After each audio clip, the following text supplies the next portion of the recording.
Welcome to the Ageas Bowl in Southampton, where England and India are playing the third test of the series. India leading 1-0, but on the first day of this test it was all England, especially Alistair Cook, who came into this match under such a cloud, walked off to a standing ovation after making 95. The other big story of the day, obviously, Gary Ballant's third century in 6 test matches. Joining me to discuss what was undoubtedly England's day, Richard Hobson of the Times. Richard, what did you make of that opening day?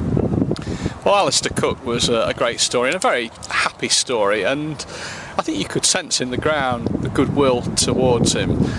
People who perhaps just follow these things on social media would think there's great hatred towards Alistair Cook, but it's not been like that at all. It's not been like that at any of the venues this summer from my experience, and I think there was an outpouring of great relief when he scored the 50, when he was dropped on 15, and the disappointment when he got to 95. Even so, a standing ovation, as you say, and I've not known a reception for an England batsman like that for years, let alone months.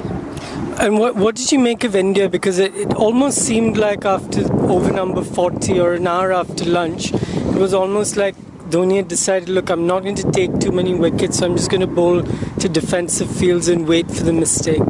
Yeah, I suppose the best thing you could say there is that at least the bowlers bowled to their fields and they've gone for 2.5 and over, so it's not been a catastrophic day for India. India are still in the game, and again, we can't talk about the pitch in great detail until India have batted on it and England have bowled on it, but it did look a strange bowling attack to me, an underpopulated bowling attack straight away, a 4-man attack on what's clearly a flat pitch, including Ravindra Jadeja, who in England we still see as a batting all-rounder, or an all-rounder, at least not a specialist bowler, a specialist spin bowler. I thought there was something in it for the new ball. I thought Kumar swung it as he swung it for most of the series, and I thought the debuting Pankaj was quite encouraging. He got his lines and lengths right for a lot of the time, and if he tired a bit later in the day, well, it's not surprising. He's not bowled a lot on tour, but I can see England, if they start well tomorrow, getting a fair lick on and getting a decent total at a good rate, with plenty of players to come in still. It's a bit ironic, isn't it, that Lords were a pitch that looked a lot more bowler friendly than this. They went in with the 5 specialist bowlers, and here where it was obviously crying out for a 5th regular bowler, they've got 4, and you sense that it might come back to bite them. Well, it could indeed, and England have got the 4 pace bowlers still, plus Moeen Ali, who's becoming a better spin bowler the more he bowls. That's what happens in life, isn't it? The more you do something, the better you get. I still can't understand, although I've had it explained to me, why Ashwin isn't playing for India. I come at this from an English perspective. I've seen England play spin.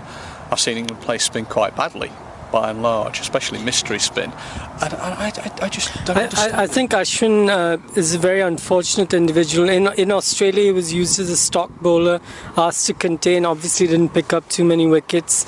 In South Africa, on the final day of a test where AB de Villiers, who I consider one of the greats of this generation, and Faf du Plessis, who may well go on to be one of the greats, 2 of them denied India and Ashwin, and I think it's a bit harsh to judge him on the basis of those 2 tours. Well, if bowlers are going to have their careers ended because they've been taken apart by AB de Villiers, then we're not going to have many bowlers left in 2 or 3 years' time, are they? I thought it was quite funny, actually. We saw a picture of Ashwin there on the balcony reading a novel. Somebody said it was a crime novel. I think the crime being, why on earth haven't they picked me?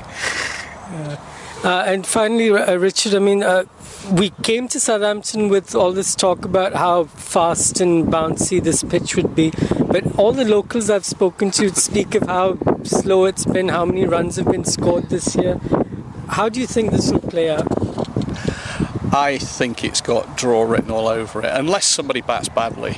I think England are in a position where they shouldn't lose from here. They're not a team that's high in confidence, but they shouldn't lose from here.